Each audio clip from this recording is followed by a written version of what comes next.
What's up, T Rex fans? Just figured I'd give you an update on my latest 2023 T Rex. As many of you know, I had a 2023 black T Rex.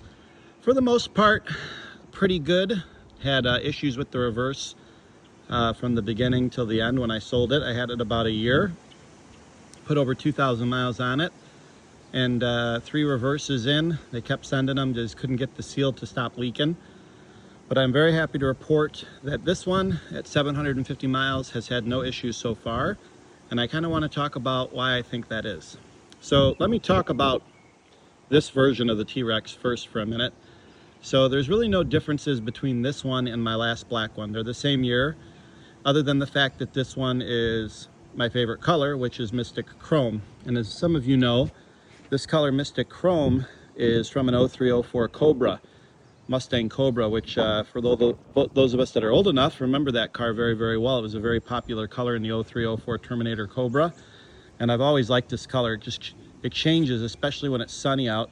Just want to walk around, and hopefully it captures it in the video here. But you can see it's a bluish purple tint. It just keeps changing. Just unbelievable color, especially in the sun. Whenever I take this thing anywhere, gets a ton of attention because of this paint color. Not to mention, obviously it's a T-Rex, so it just gets lots of attention.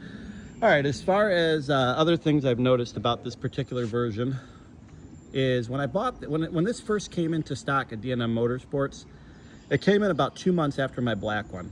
So it was pretty annoying because I would have 1,000% chosen this one over my black one. This is, by far my favorite color in these things so far. It might make some other colors. I had a Miami blue one, a 2018 Miami blue 16 SP. That was a great color as well. That was flawless. I never had one issue with that Rex. And then I had a 2021 acid green, and that thing was bad. Had a lot of issues with that one, in terms of build and pre-delivery inspection. And my black one, I just really had the issues with the reverse. This one though, when I bought it, and when it came in, the one thing I noticed about it compared to the other Rexes was it had 52 miles on it. And I never seen a Rex come in brand new with, more than 2 or 3 miles on it. So I found out that they had done not only a pre-delivery inspection on this Rex, but they drove it around a bit and made adjustments, which has been fantastic for me. Because basically when I bought it, I got it home, I checked all the things that have broken on my previous ones.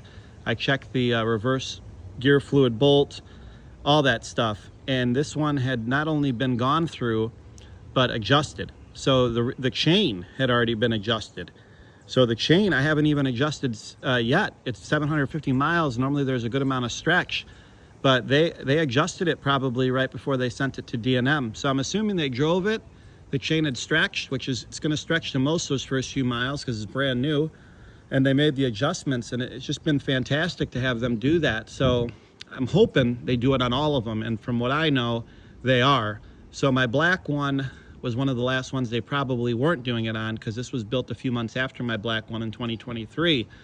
And again, it's been fantastic. They should definitely go through these things. So again, no issues, 750 miles. Awesome Mystic Chrome color. As far as what I've done so far, I'll talk about number one, the windshield. So it came with a full tinted windshield, which I love. That was not something that came on it. Mike at D&M had that in stock, and he knows that I love having the big windshield on here. Makes a difference, especially in the cooler weather that I'm normally in. So that's been nice. The fact that it's tinted is even better. I wear glasses, so it's a little bit better for me. I'm not gonna wear my sunglasses all the time. I can just hop in and go. So that's one thing that came on it from the dealer installed item. Number two, I did put a different steering wheel on this, and I'll put a link to it in my description on YouTube here. I got this Momo steering wheel off of Amazon. It's been fantastic. It has the 6-bolt pattern, so it fits directly on. The only thing we have to do is cut a hole in the center of it for the horn. Not a real big deal. I would definitely have a mechanic do that. My mechanic friend is going to be doing it for me. But, for the money, I think that it's going to be well worth it.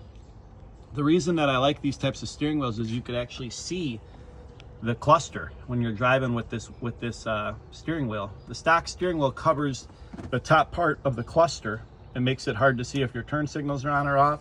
So this is great. Another thing I've done is, as I've done on my previous models, installed the JBL Extreme speaker, which fits beautifully and snugly between the seats here. It's actually pretty good sound.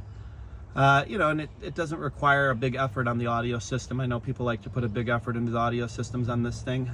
You know, I don't. This is enough for me. Everybody's a little bit different. I do like the custom audio setups. It's just not something that I would do.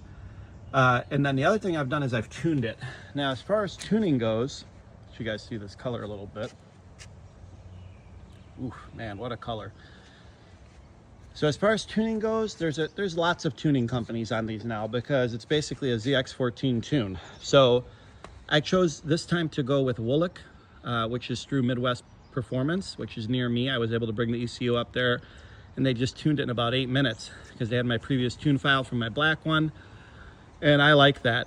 I did not opt to go with the Race Tools opening up of the ECU, which gives you the ability to have launch control and a couple other items. I did have launch control on the black one. Yeah, it was fun to use once in a while, but I wasn't using it enough to justify the added expense. But this one does have the tune, and I think it's going to make around 200 rear wheel horsepower. We're going to dyno it later this week. I'll post that video as well. But that's pretty much it. I wanted to give everybody the update on this bad boy. Again, really like the color. It's been great so far. No issues, no leaks. 750 miles in. And I'll finish the video. I'm just going to walk around it and let you guys see this color from some different angles here.